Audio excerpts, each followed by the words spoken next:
YouTube'n kiyya maal akka ta'e hin beeku viidiyoo gannaa dhiisuu dideera dhugaa rabbi maaliif akka ta'e hin beeku hedduutu akkana yaaddessutti jira. Assalaamu alaikum warahmatullahi wabarakatuh. Akkam nagaa jirtanii hordoftoota kee jaallatamoo fi kabajamoo akkam jirtan fayyaa keessanii alaaman isaa namni keessan nagaa isin jecha egaa YouTube'n viidiyoo gannaa dhiisuu didee jira. Tarii viidiyoon daqiiqaa 15 akkas baay'inallee jechuun daqiiqaa 15 dheeraadha garuu haa ta'uti kana olillee itti gadhiisaa ture. Garuu viidiyoon kaleessaati akkasumatti hidhamee taa'aa jechuudha. Wallaahi irraa gadi hin buune. Kana yaaliidhaaf gadhiisutti jira. Somalillee xiqqoo isinitti himaa namoonni laastikii lafa kana gaafattan walalii jechuudha. Walaliin tokkoffaan isa kanneen lumuuxxii kanneen walaliin irraa bareedaa fi tokkoffaa kan jedhamu. Kuuwwan hagas maraa miti kun abaaboo kunniin hundi isaaniitu hagas maraa miti. Garuu lumuuxxiin sun bareedeedhaan biyya keenya keessatti jechuudha. Hordoftoota kee tokkoffaaf lamaffallee qaba. Ani ofii kiyaamee qo'i dhiqqoo mana saalooniif bitatuuf jechuun amma Ramadaan Rabbii ittiin nu haa ga'uuti minxaafii dhiquu barbaade hagas simintoo waan qorruuf jecha ofii kiyyaa bitatu barbaadeeti jechuudha.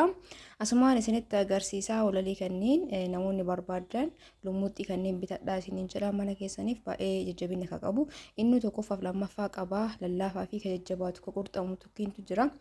Hundaafuu fi kiyyaa bitadhee jira jechuudha. Namoonni barbaadan hiriyootanii bitachuu dandeettan meeshaa waan barbaadan akka akkuma duraa sanitti waan ramadaanaa meeshaa mana keessaa farniichara waan barbaadan firaashaa uffata firaashaa akka barbaadanitti onlaayinii irraan karaa WhatsApptiin heloo jettanii jechuu dandeettanii. Hundaafuu akkasii viidiyoo kana yaaliif gadhiisutti jira. Yoo nagaa bu'e Omar akkoon qabu jechuudha. Sababa neetworkiitii jedhee qabadha. Kunis gabbuu didammoo YouTube'n kee waan akka ta'e hin beeku sababa keessan. Laayikii waan isin hin gooneef YouTube'n kee duubatti harkifataa jira. Laayikii gochuun maaliif namni kumni tokko yoo ilaale amma viidiyoo dheengadda qarshii miiliyoonaan bite jennaan uummanni dhufee ilaale namni kumni tokko ilaale laayikii 100 qofa. Namni 900 akkasumatti ilaalee ba'e jechuudha. Amshiroo miti garuu uumaa isinirraa dhadhasuu laayikii na gootan. Kunoo walalii kana halluu kanatti bitadhee jira. Minxaafii dhiquu waan barbaadeef lafti immoo simintoo qorra nama qaba jechuudha.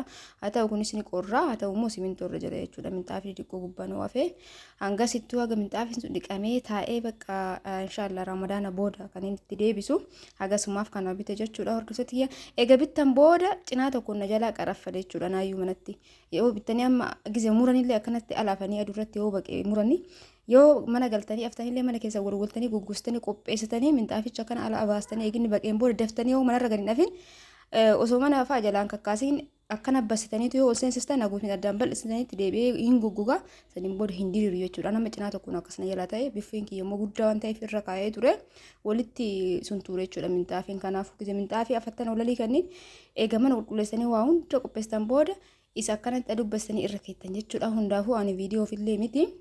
Haga nama isinitti himu waan ofii godhe tokko namni barbaadullee jiraate dheete akkasumallee immoo viidiyoo yoonni gochuu cheekii godhachuu barbaadeeti laayikii godhaa waan ta'e hin beeku onlaayinii argitan jedhee yaada hidhamee taa'aa jira jechuudha viidiyoon kiyya.